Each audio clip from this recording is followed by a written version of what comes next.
Imagine you just dropped a stone into a snow lake. You watch the stone splash into the water. Ripples form, disturbing the once glass-like water. The ripples spread throughout the lake. It's intriguing how much disturbance one seemingly tiny stone can make in the water. This idea also applies to policy. A seemingly good bill can send negative ripples throughout a country.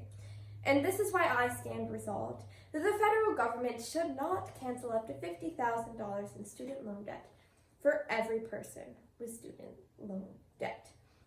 We'll explore this topic by looking at 3 different issues. The issues of funding, morality, and economics. And by the end of the day, there will be no doubt in your mind that this seemingly innocent bill will indeed send negative ripples throughout our economy. Let's start off with discussing funding.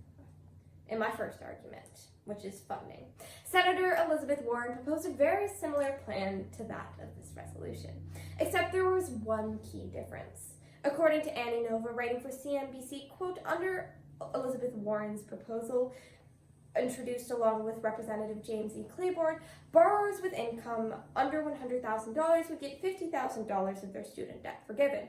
People who earn between $100,000 and $250,000 would be eligible for forgiveness on a sliding scale. And finally, those who earn more than $250,000 would not get any debt relief, end quote. From this quote, we can see that the bracket changes per household.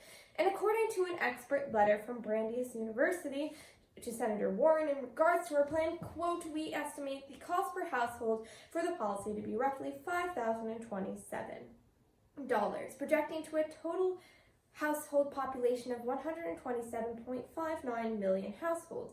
This entails a total cost of approximately $640 billion, end quote. Warren's original plan would differ per the income of the household, whereas today's resolution explicitly states that every person with student loan debt would have $50,000 canceled.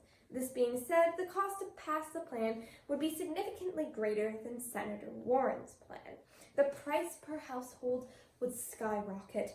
Furthermore, is it not the responsibility of the person who took out the loan to pay it back, not the taxpayer?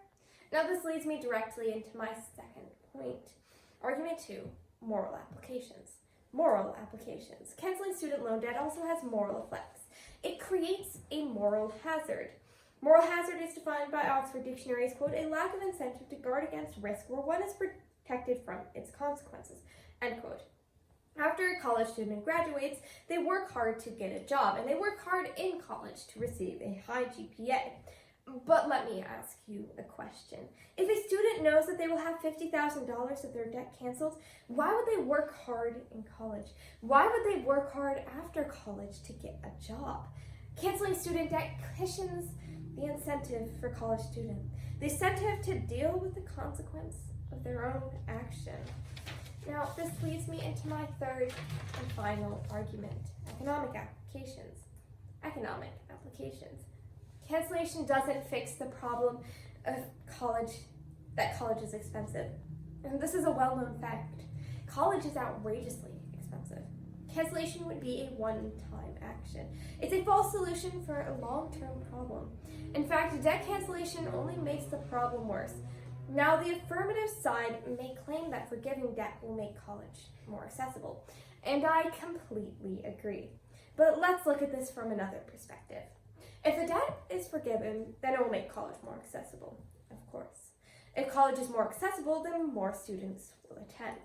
And finally, according to the law of supply and demand, if more students attend college, the demand increases, meaning the price of college will increase as well.